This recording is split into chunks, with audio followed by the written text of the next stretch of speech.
നമസ്കാരം. അഷ്ടപതി കളരിയുടെ മറ്റൊരു വീഡിയോയിലേക്ക് എല്ലാവർക്കും സ്വാഗതം.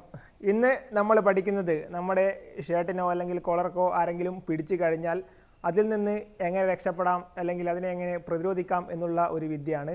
അത് നമ്മൾ ഇന്ന് ചെയ്യുന്നത് തേറ്റക്കൈ പ്രയോഗമാണ്. തേറ്റക്കൈയുടെ ഒരു പ്രത്യേകത എന്ന് പറയുന്നത് ബലമുള്ള ഒരു ഭാഗം ആയതുകൊണ്ട് തന്നെ നമ്മളുടെ ആഘാതത്തിന് അത്രയേറെ പ്രാധാന്യമുണ്ട്. നമ്മൾ ചെയ്യുന്ന സമയത്ത് തട്ടുന്ന ഭാഗത്തായാൽ പോലും നല്ല രീതിയിലുള്ള അപകടം അവിടെ സംഭവിക്കും.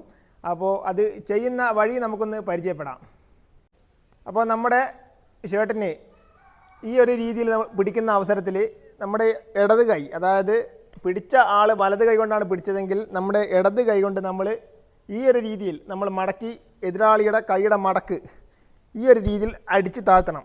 താഴ്ത്തുന്ന സമയത്ത് നമ്മുടെ വലത് കൈ കൊണ്ട് പിടിച്ച ആളുടെ കൈപ്പത്തി നമ്മൾ പിടിച്ച ഭാഗത്ത് തന്നെ മുറുക്കി പിടിക്കണം.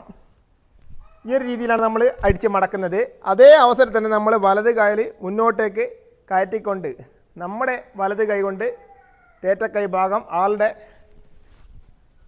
താടി ഭാഗത്ത് നമ്മൾ അടിക്കുകയാണ് ചെയ്യുന്നത്. അതായത് ഈ ഒരു രീതിയിലാണത് ചെയ്യുന്നത്. നമുക്കൊന്നുകൂടി ചെയ്ത് നോക്കാം. പിടിക്കുന്ന സമയത്ത് കൈ മടക്കിക്കൊണ്ട് നമ്മൾ തട്ടിത്താഴ്ത്തി കാല് കയറ്റിക്കൊണ്ട് താടി ഈ ഒരു ഭാഗത്താണ് നമ്മൾ തട്ടുന്നത്. ഈ തട്ടുന്ന സമയത്ത് താടിയലിൻ്റെ ഈ ഒരു ഭാഗം പൊട്ടിപ്പോകാനുള്ള സാധ്യതയുണ്ട്. നമ്മളത് നിത്യം പരിശീലിക്കുന്ന അവസരത്തിന് അതിൻ്റേതായ വേഗതയും നമുക്ക് കൈവരും. അപ്പോൾ ഇത് ചെയ്യുന്ന സമയത്ത് അത്രയേറെ നമ്മൾ ഇതിൻ്റെ പ്രാധാന്യം കൊടുക്കേണ്ടതായിട്ടുണ്ട്.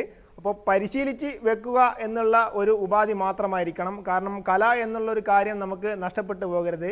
അതുകൊണ്ട് നമ്മളിത് പഠിച്ചു വെക്കുക എന്നുള്ളതാണ് നമ്മളുടെ ഒരു വഴി. അതുകൊണ്ട് തന്നെ ഇത് പരിശീലിക്കുന്ന സമയത്തും നമ്മൾ നല്ല രീതിയിൽ പരിശീലിച്ച് നമ്മൾ സ്വായത്തമാക്കി വെക്കണം. അഷ്ടപതി കളരിയുടെ ഈ ഒരു വീഡിയോ എല്ലാവർക്കും ഇഷ്ടപ്പെട്ടു എന്ന് കരുതുന്നു. നല്ലൊരു വീഡിയോയുമായി നമുക്ക് വീണ്ടും കാണാം.